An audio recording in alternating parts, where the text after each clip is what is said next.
7 Extra. Good evening, I'm Saul Saenz, and this is ABC-7 Extra Sunday edition. Thank you so much for taking time to watch. Details of recent murders in Juarez were shocking and disturbing. The bodies of 4 women were found inside plastic bags this month in Juarez. 2 of those women were known members of the LGBTQ community, married to each other with 3 children. According to Juarez newspaper El Diario, 65 homicides have been reported in Ciudad Juarez this year, prompting the question, is cartel gang violence on the uptick in Juarez? And more importantly, can that violence bleed over to El Paso, a city which law enforcement officials here boast as being one of the safest cities in the U.S.? Tonight, my guests, who have vast experience dealing with cartel violence, will weigh in on just how safe El Paso is from all the violence in our sister city. The recent discovery of murdered women in Juarez evokes memories of 2010, when violence in Juarez was rampant and the bodies of women were found rotting in the desert to rot. But last week's discovery of dismembered bodies triggered outrage and demonstrations by members of the LGBTQ community who marched on the streets of Juarez demanding justice. Dozens marched on the streets of Juarez protesting the deaths of 4 women found inside plastic bags. 2 of those women, Yulisa Ramirez and Noemi Medina Martinez, were found dismembered inside those bags on a stretch of Juarez El Porvenir Road one Sunday morning. According to police, both lived in El Paso. They were a married couple with children. And just days apart, 2 other women were found inside plastic bags as well. One was dead, the other was alive but died at the hospital. Those bodies were found in the Patria Zaragoza neighborhood. Juarez police say arrests have been made, but it's unknown if the 2 incidents are connected. Protesters demonstrated outside the Center for Justice for Women.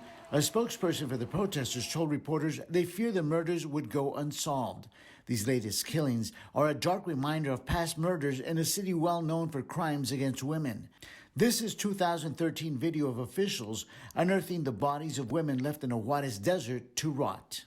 In 2010, Ciudad Juarez recorded its highest number of deaths with more than 3,000 homicides. In 2020, that number went down to a little more than 1,400 homicides. But just last year, that number shot up to more than 1,600 homicides after a crime spree of several buildings and vehicles burned down. Juntos por Juárez. The governor of Chihuahua launched a security initiative, bringing together increased patrols by federal, state, and local police, calling the campaign Together for Juarez. According to city and state officials, those patrols were sent to the most crime-ridden Juarez neighborhoods to patrol by air and boots on the ground. Joining us to talk about the situation in Juarez is former DEA agent and author of the book Narco Legend is Gilbert Serin Gonzalez. Also joining us from San Antonio is Robert Almonte. Mr. Almonte has worn many law enforcement hats in his career. He is a former U.S. Marshal and has a great deal of knowledge about cartels and their inner workings. Mr. Almonte, thank you so much for taking time to talk to us. Thank you for having me. I appreciate it. As well as you, Mr. Gonzalez. Thank you very much. I want to start with you, Mr. Almonte. Are these crimes we're seeing in Juarez in the past days compared to the ones we were seeing in 2010 and beyond? You know, what's going on in Juarez is alarming. I don't know what other word to use.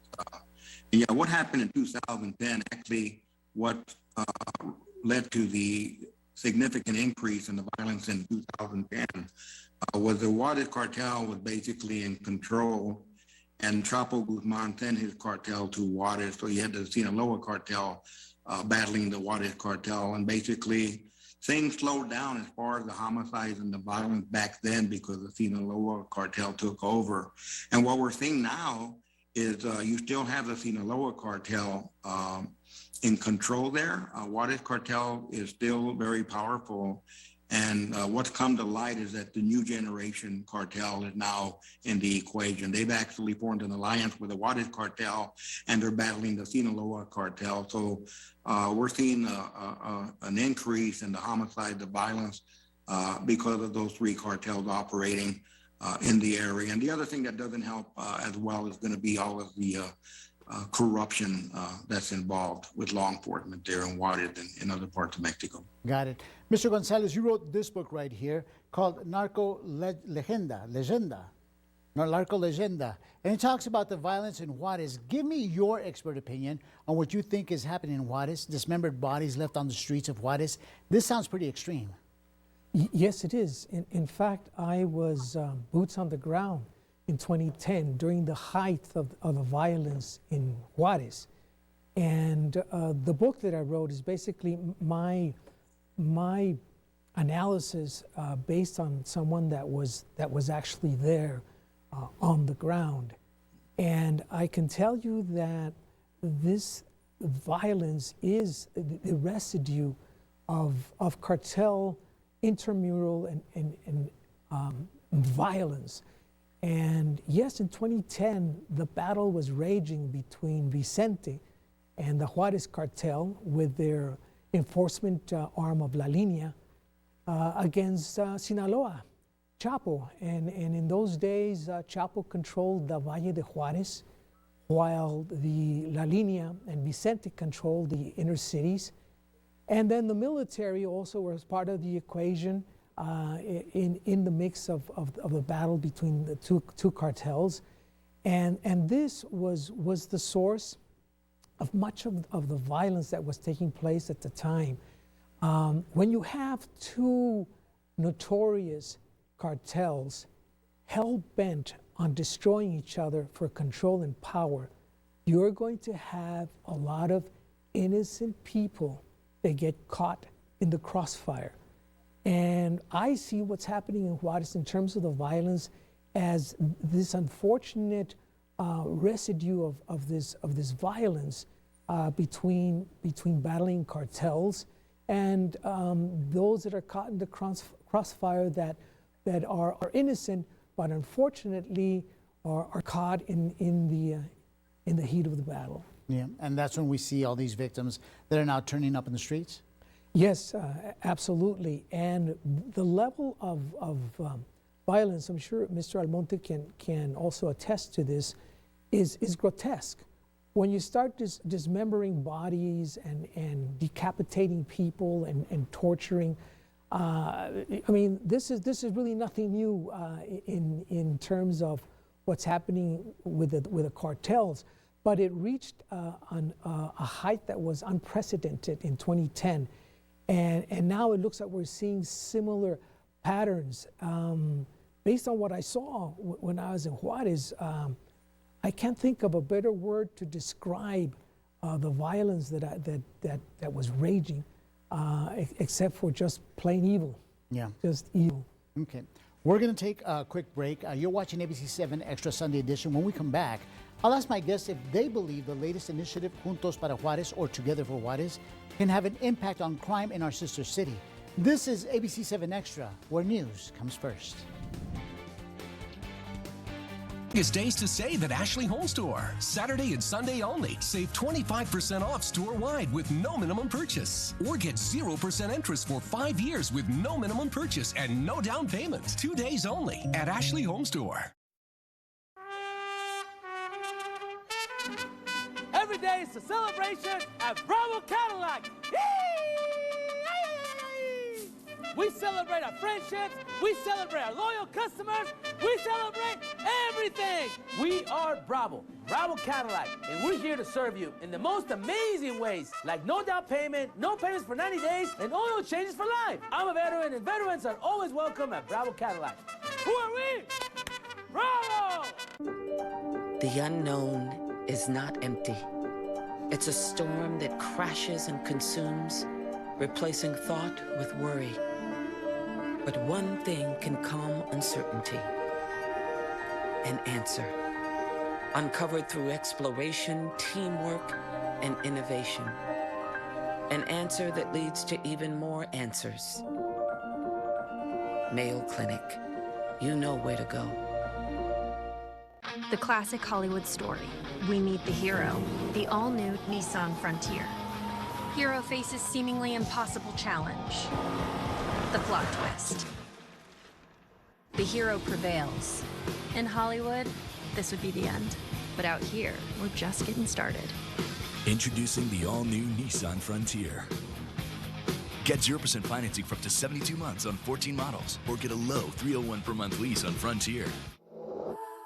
Days to save at Ashley Home Store. Saturday and Sunday only. Save 25% off store-wide with no minimum purchase. Find this upholstered queen bed now only $519. Or get 0% interest for 5 years. 2 days only at Ashley Home Store.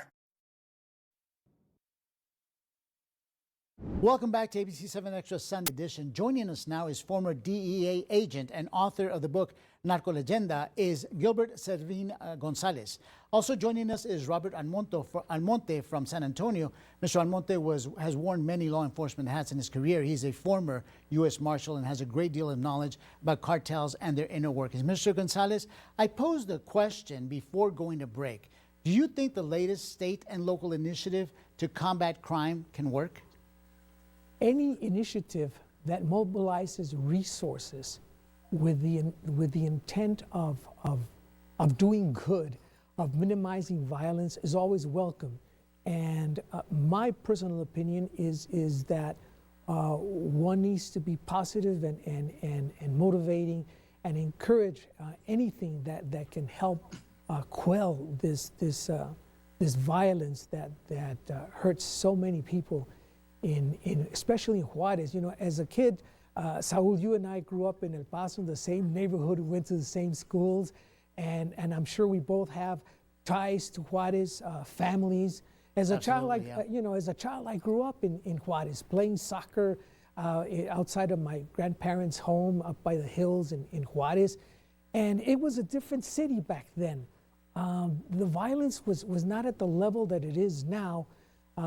Although there was violence, but it was sporadic. It was not as evil as you said. Yeah, as evil. Yeah. As out of control as it is today. And it was quite an awakening for me when I returned to Juarez, where I used to play as a child, to see all the businesses and houses boarded up, and in 2010, and it was like a ghost town. Yeah. It was empty. And when, as a child, everyone would go out, neighbors would talk, and that was before the cell phones and the internet, and everybody would be out socializing. Let me pose the same question to Mr. Almonte. Mr. Almonte, do you think this latest local initiative by government officials to combat crime, do you think it'll work? All right. Well, I'm gonna be blunt, Saul. Okay. And I welcome, as Gilbert mentioned, I welcome any efforts by the community, and especially in Juarez, to put pressure on the Mexican government to stop the violence. However, in my experience and my research goes beyond Juarez. I've gone into many different parts of Mexico to do research and talk to the people there. And what happens, and when something like this happens anywhere in Mexico, you do have outrage. You have outrage, but it's short-lived. It's short-lived. And what needs to happen is a fundamental change in what's going on in Mexico. The Mexican government, quite frankly, does not have a handle on the Mexican cartels. I met with a police officer from Juarez about 2 weeks ago. I was able to meet with him covertly. And basically, he's saying the violence is out of control. Just last October, we had several police officers from Juarez placed under arrest. And I think we're at a point now where people, not only in Juarez, but in El Paso, in both countries, the people and the government, we need to be outraged and say enough is enough, because these protests, they come and go. Yeah, they protest, they march, and then after a while, people forget about it until the next one. I think we need to put pressure on the Mexican government to get a handle on this situation. The other issue, these people that are being killed, as Gilbert mentioned, a lot of them are innocent people in the crossfire. A lot of the other ones that are being killed are people that are trying to support their families, that have a taco stand. The cartels make a lot of money off of extortion. And you know, a study just came out where the extortion has been going on for quite some time, and it's so bad that the people in Mexico, the business people, are no longer complaining about the extortion itself. They're complaining about the increase of 10 to 40% in the amount being extorted by the cartel. So Mexico needs to get a handle on the entire situation. And again, yeah, I like those ideas, but unfortunately they're short-lived, and we need to do much more than that. And we need to get angry. And I don't think we're angry enough about it. Not until something like this happens and then it wears off. We need to get angry, and we need to put pressure not only on the Mexican government, but our government as well. And we need to get away from looking for a political situation. Do you think it's basically political solution to the problem? Mr. Almonte and Mr. Gonzalez, do you think basically it's a cultural situation? Because one of the terms that's widely and broadly used in Mexico is la mordida. And that's exactly what's going on over there with extortion and whatnot. I mean, people have to pay off not only the cartel, but sometimes even police officers. Is it a cultural situation that perhaps has to be fixed yet, has to be focused on and fixed, Mr. Gonzalez? In the book Narco Legenda, I include an entire chapter on corruption and the coercive effect of corruption on law enforcement throughout Mexico. And we're talking about institutionalized corruption, which is not something that can be weeded out in a day. It's part of the culture. If culture is defined as a standardized ways of thinking, feeling, and acting of a particular group of people within a specific geographic area, yes. In 2010, I remember entering search warrants locations where on the table were stacks of money. And next to each money was a name of a pharmacy, a small business. They were all being extorted. Because the cartels function as what the FBI refers to as non-traditional organized crime. So in order for them to expand the revenue, they move from drugs to extortion to kidnapping to other crimes that are lucrative for them. So we're looking at a very complicated issue of institutionalized corruption. I agree with Mr. Almonte. We need to pressure. In fact, all the years that I worked in Mexico and in Juarez and Guadalajara after the assassination of Enrique Camarena, that's exactly what we were doing. That was our MO, is to continue to pressure, to continue to push for investigations that prove to be effective. Yeah, Mr. Almonte, in the 1 minute that I have left, do you believe that the crime and everything that we're seeing in Juarez can spill over to El Paso, which of course police here say it's the safest city in the nation compared to other cities of comparable size? Yeah, well, let me first of all can it bleed over say to El that Paso? El Paso, yes, it can and it has. But El Paso is very fortunate because we have the best police department, sheriff department, state, local, and federal agencies here in El Paso, number one. We also have a great community that works with law enforcement, so El Paso is blessed. But Saul, this bleed over has been going on for years and years, and corruption is the biggest problem. As Gilbert mentioned, corruption is embedded in the fiber of the fabric of what makes Mexico, Mexico. I remember my dad getting pulled over by a local cop and had to pay the mordida, the bite.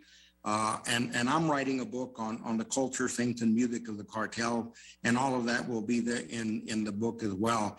But yeah, the bleed over, absolutely. But that's been going on for years and years, even when I was a narcotic detective in El Paso back in the 80s. Okay, we're going to take another quick break. We talked about crime spilling over from Juarez to El Paso. What about some of that bleeding over from El Pasoans heading into Juarez? I'll ask my experts when we come back. COVID is surging. Hospitals are full. People are really sick. Get tested, get vaccinated, get boosted. Please help our healthcare workers. VaccineNM.org. Step into the new when you drive a Chevy. It's time for a fresh approach and a new perspective. Meet new friends or reconnect with some old ones and find the Chevy that's right for you. Find new experiences, find new roads. Step into the new with a new Chevy. Very well qualified buyers can get 0% financing on most Chevy vehicles. Plus, current competitive owners get an additional $750 bonus cash. Chevy drives Texas. Find new roads. The Borderland is strongest when we support each other. That's what Borderland Local Links is all about. Connect with your favorite restaurants, check out activities your family can enjoy, preview upcoming sports and entertainment events. It's all right at your fingertips. Just go to kvia.com and click on Local Links right there at the top of the page, or scan the QR code on the screen with your phone. Borderland Local Links, supporting local business, connecting you to things that make life better. Welcome to 2022 at Oscar Leaser's Hyundai of El Paso. Start the new year with low interest rates and even lower payments. Like 1.9% APR for 60 months on all 2022 Hyundai models in stock. And payments as low as $189 a month. That's $189 a month, supported with a 10-year warranty. Or sign and drive a new Elantra, Sonata, Kona, Tucson, or Santa Fe with zero due at signing. 2022 is here at Oscar Leaser's Hyundai of El Paso. COVID is surging. Hospitals are full. People are really sick. Get tested. Get vaccinated. Get boosted. Please help our healthcare workers. vaccinenm.org. Welcome back to ABC-7 Extra Sunday Edition. We're joined for this third and final segment by author and former DEA agent Sergio Servín González and former U.S. Marshal Robert Almonte. Mr. González, let's start with you. This is a conversation that we had before we even started recording just a few days ago. What happens when someone from El Paso is murdered in Juárez, which is exactly what we saw with these two women, a married couple?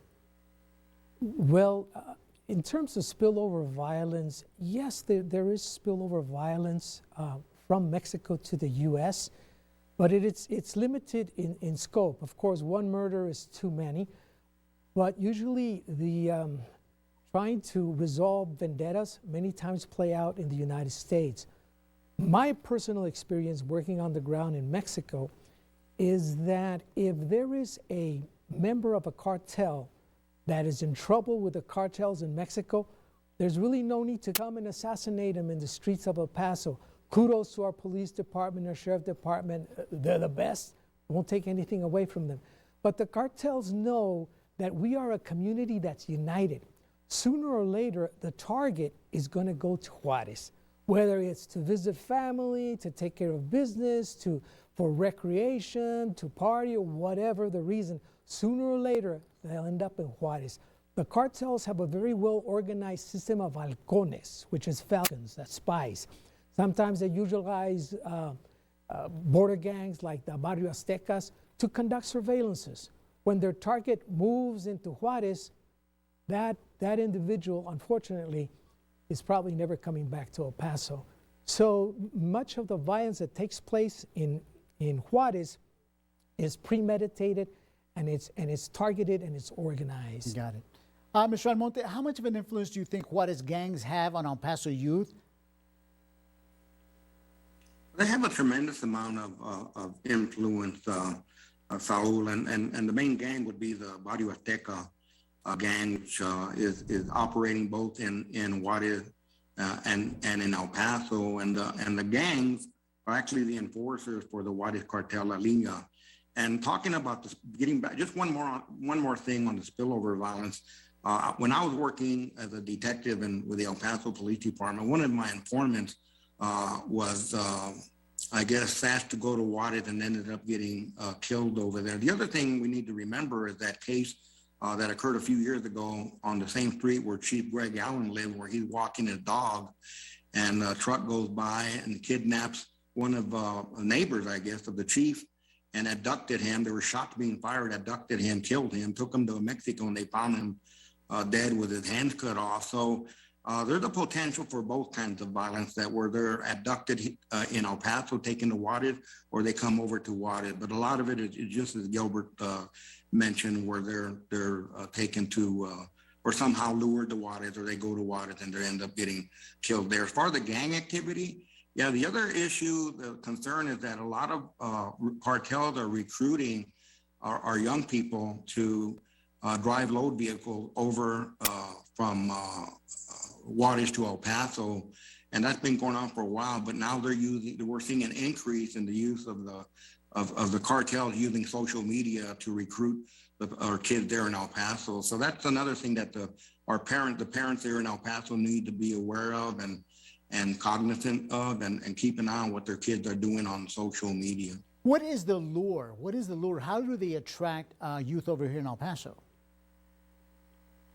Well, you know what happened? Matter of fact, I was just talking to some Homeland Security investigators that were in a class I did in El Paso a few weeks ago, and they're one of the things they're doing. Actually, I'm doing an interview tomorrow with news newsy regarding what's going on. Is they're using these online video games, and what happens is the cartels will join in the game or ask somebody to join in the game.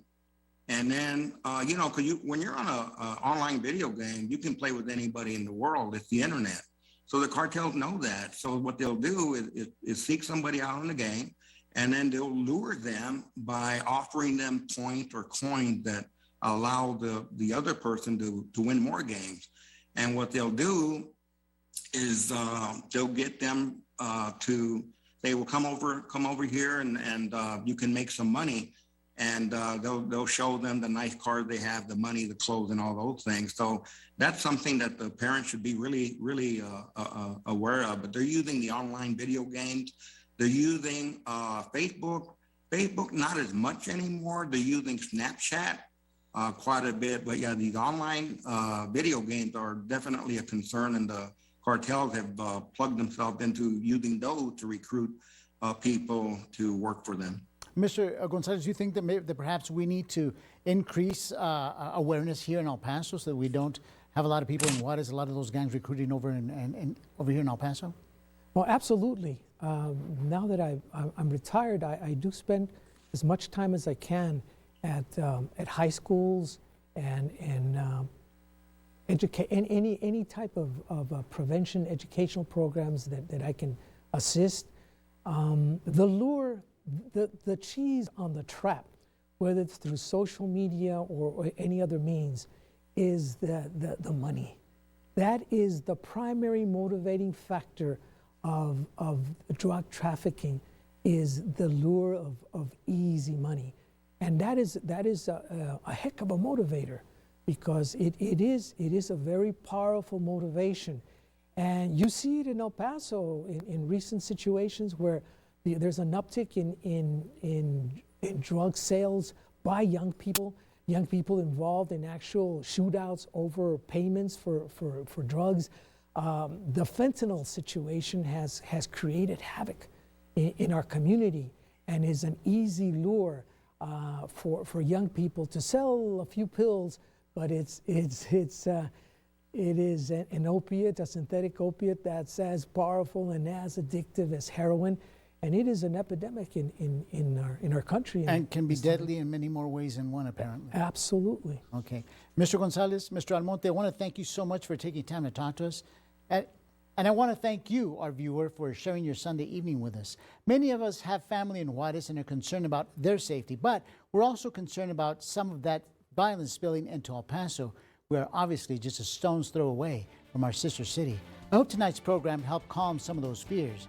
I'm Saul Saenz, and this has been ABC-7 Extra Sunday Edition. Good night y buenas noches.